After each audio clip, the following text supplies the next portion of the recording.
Joined once again by Steve Smith. Steve, do you agree with Jerry Reese?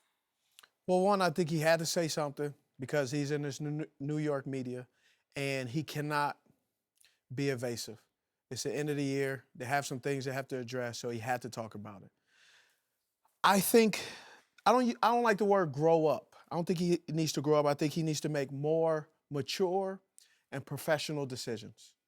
Odell Beckham Jr. was not the only one on his day off, which everybody else get to do on their day off, which is mind their own business, do what the hell they want to do. Right.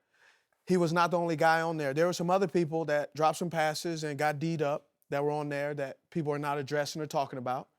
There's some veterans on that team that did not show up in that playoff game, who were walking off with their shirts off, who seemed to be snuggled up very, very much like it was cold, like the game was bigger than them, was not ready to shine. And so I think what's going on really is he's a good player and great player, great young player in a huge market, and everything he does will either serve him greatly or hurt him greatly. And the thing is that I would say, as a veteran, as a guy who's stepped on a few landmines myself. Yeah, give him, you're talking to him, give him some advice.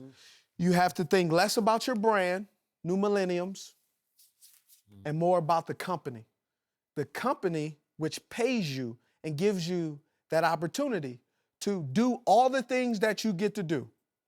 You cannot allow your extracurricular activities to supersede and become more important than your current job, the W-2. That allows you to get K-1s and 1099s. You have to make sure you take care of that first.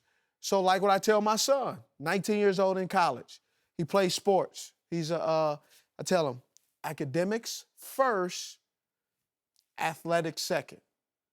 Academics mean you got to think, which his dad didn't always do. So I'm speaking from experience, yes.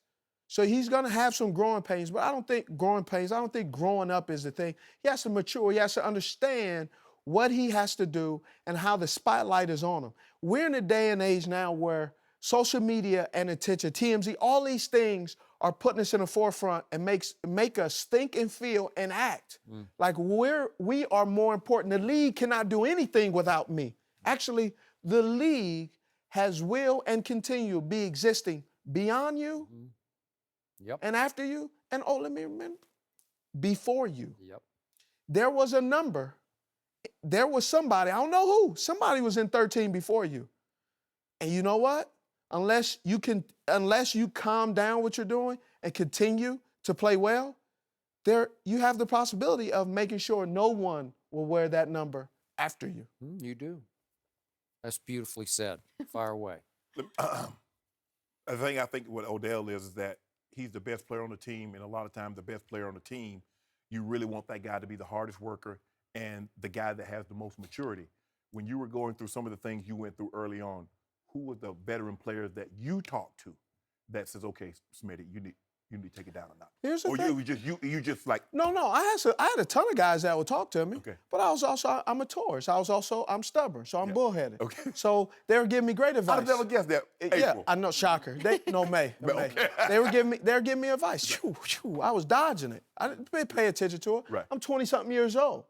Man, I got a little money in my couple $100,000 in my pocket. You can't tell me Nathan. Nothing. You can't tell me anything. Bro, whatever. I got this. I'm good. Him going to Miami and him playing in that game, all they did was they didn't show up. The same way Miami didn't show up. Those boys was in Miami. Them boys in Miami. You don't think they had? I saw that video. According to let's just go on the video. That boy was hydrating at least. It was 6:27. He had water in his hand. Fiji. So he was hydrating. Correct. He was keeping his mind. But those guys, everybody goes and hangs out and has a good time. The difference is the camera was on him. He exposed himself. He put himself out there. If they didn't take all those pictures, they didn't pose, if they didn't do those things, you'd have never knew, because you all know that you said when you guys went to Super Bowl, there was no curfew. You guys enjoy that city you were in because you were there for a week. You cannot you cannot just sit in your hotel room the whole time. I understand on one hand as a veteran what you can't do, but I also understand as a guy, as a young man, single, doesn't have any responsibilities. Why not? You got to balance them.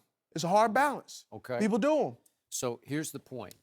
If Odell Beckham had led that group to Miami and then gone up to Green Bay and taken over that football game, we would be having a very different conversation. Let me interrupt you, though. Here's the problem with that statement.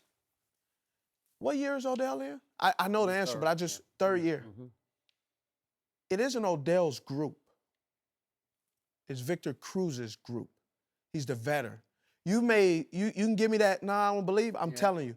Victor Cruz is the older gentleman in there. He's more He experienced. should have been the voice of reason. The tour guide, so to speak, of that group? It should have been some things said and done. Okay, Listen, that's fair. we're not doing this. Let's keep it to a minimum. Okay, I got it. But who's the face of the franchise? It's Odell Beckham. So to the point, when you talked about his ability to channel his rage or his emotion, Odell hasn't figured out that gear yet because he's lost it against Josh Norman. We know. So you were fueled by whatever went on between the DBs and you, right?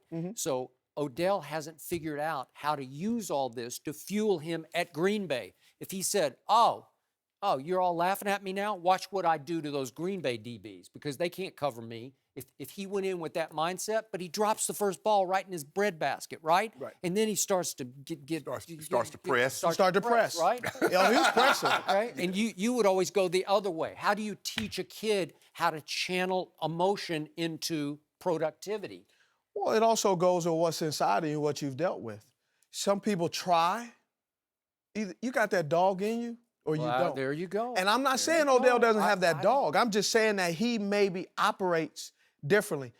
All of us operate differently. We're all individual, unique guys. If not, none of us would be where we are because they could just put one person in there and everybody just follow and watch him.